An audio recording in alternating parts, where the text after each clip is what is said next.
অপমান করে। আমি একটা ডাক্তার ও সমস্ত সম্মান করে কিছু নেই। বাবা পায়ে দিবি। আপনি চিন্তা করে দেখেন, আমি কত বড় একটা ডিগ্রিওয়ালা ডাক্তার, আমার মূল্যায়ন করে দেন, আমার কাগজপত্র সব আছে এর মধ্যে করে। আমি যে পড়ালেখা করেছি। দেখা লাগবে না, তোমার দেখলে আমি বুঝছি। দেখে বলছি যে বিশাল ডাক্তার তুমি। দেখছেন মামা, আপনার মতো একটা শিক্ষিত লোক সহজে বুঝতে পারিছি যে আমি তো কত বড় একটা স্মার্ট ডাক্তার, বুঝতে পারিছেন? হ্যাঁ, তো তোমার কি সমস্যা সেটা বলো। সমস্যার কথা কি বলবো, আমার মতো এরকম একটা বড় ডিগ্রিধারী ডাক্তার, এই আমি মানুষের বাড়ি বাড়ি গিয়ে চিকিৎসা করি। আচ্ছা এটা কি অন্যায় মামা, কত দেখি? না, মোটে অন্যায় না, একদম ন্যায়সঙ্গত কাজ করো তুমি। তাহলে যে কথাটা আমি করছিলাম, এই এত বড় একটা ডিগ্রি ধারা মানুষ মানুষের বাড়ি বাড়ি গিয়ে মেশিন পত্র নিয়ে পরীক্ষা নিরীক্ষা করি, এটা কিনা করবি? পৃথিবীর কিনা করবি? কেউ করবি নেই। তারপরে আমার সম্মান নাই, তাকে পছন্দ করি বলেই যাই। এখন মনে করেন নয়ন সেইখানে আমাকে এইরকম একটা অপমান করলো, মানুষ টাকা ধার নিল, বাবা এরকম অপমান করে না। মন খারাপ করো না, ছোট মানুষ তো, মানে মেজাজ মর্জি ঠিক ছিল না, হয়তো বা কিছু কুকথা বলে ফেলছে। মামা এটা কি করলেন আপনি? নয়ন ছোট না মিয়া, এখন পর্যন্ত বিয়া শাদী করে নাই, বিয়া শাদী না করলে তো মানুষ মানে ম্যাচুরড হয় না।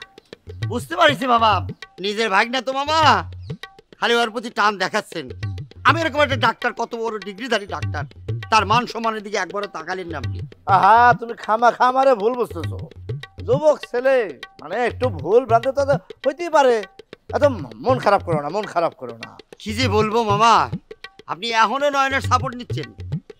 আপন ভাগনা তো, সাপোর্ট ছাড়া থাকতে পারতেছেন না।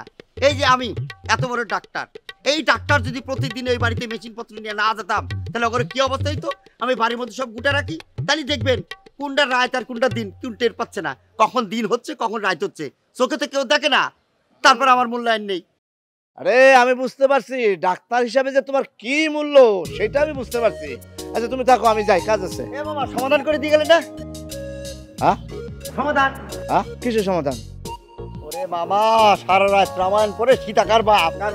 আরে বাবা, এটা তলব কইছে, এই যে আপনি একটা সমাধান করে দিয়ে দেবেন না, যে বিষয়টা নয়ন সামরে অপমান করলো সেটা আলোচনা করে সমাধান করে দেবেন না? আচ্ছা সময় কি চলে গেল? হ্যাঁ, অস্থিরতা করো না, সবকিছু একটা সিস্টেম আছে, একটা নিয়ম আছে, করে দেবো পিছিয়ে টাকাটা কি করো না, কোনো মূল্যায়ন নাই। আমি বুঝেছি আপন ভাইটা, তার তো যদি টান থাকবে।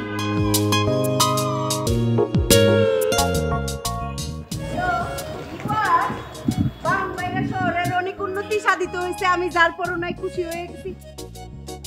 আমার মায়া দি কোন যেতেছে গা, লাগে সুটকেস গাঠি বুসকালো, আমার কোন যেতেছে আমার মায়া। কি তো হইছে? চলে যাচ্ছি আমি তোমাদেরকে ছেড়ে, থাকবো না আমি তোমাদের সাথে। আমার এই দু চোখ যেখানে যায় আমি ওখানে চলে যাব। ও ঠিক আছে, আমারও ঘরে মন টেহে না, আমি তোমার লগে যাম গাম। তুমি কই যাবে আমার লয়ে যাও, চলো চলো দুজনে মিললে যাইগা। তুমি কই যাবে আমার সাথে? তুমি যেনে যাইবা হেনো আমি যাইগা। মা, আমি তোমাদের সবার কাছ থেকে পালাচ্ছি, মানে আমি ভাগতেছি তোমাদের কাছ থেকে বাঁচতে। আমি আর এসব বিয়ে শাদী নিয়ে এত ড্রামা শুরু করতে পারতেছি না। আর আমার ভুল কি? ভুল তো একটাই, যে আমি ওই যে চশমা পরিবারের একটা ছেলেকে ভালোবেসেছি, এটাই তো। আমি আমার ভুলটা নিয়েই থাকবো, তুমি থাকো তোমাদের কথা নিয়ে। খারো ঠিক আছে, যাইতেছো যাইবা গা, তোমার তো আমি আটকে রাখুম না। কিন্তু একটা কথা মনে রাখো মায়ো, এই যে আমরা মা বাপরা সন্তানের জন্য যা করি না, জিতা করি, তোমরা বালার লিগেই তো করি। তোমরা তখন মনে হইব বাপরে, মা বাপে মহা ভুল করে লাইছে, মহা অশুদ্ধ করে লাইছে, মহাভারত অশুদ্ধ করে লাইছে, কত কিছু মনে হইব। কিন্তু দিন শেষে মা বাপ যা করে তোমরা লিগা, এইটাই ঠিক হয়, বুঝছো? আর এই যে আমার বাড়ি ছেড়ে যাইতেছো না, মনে রাখো আমি কিন্তু তোমার পাও যায় পড়তাম না, পাওটা ধরতাম না।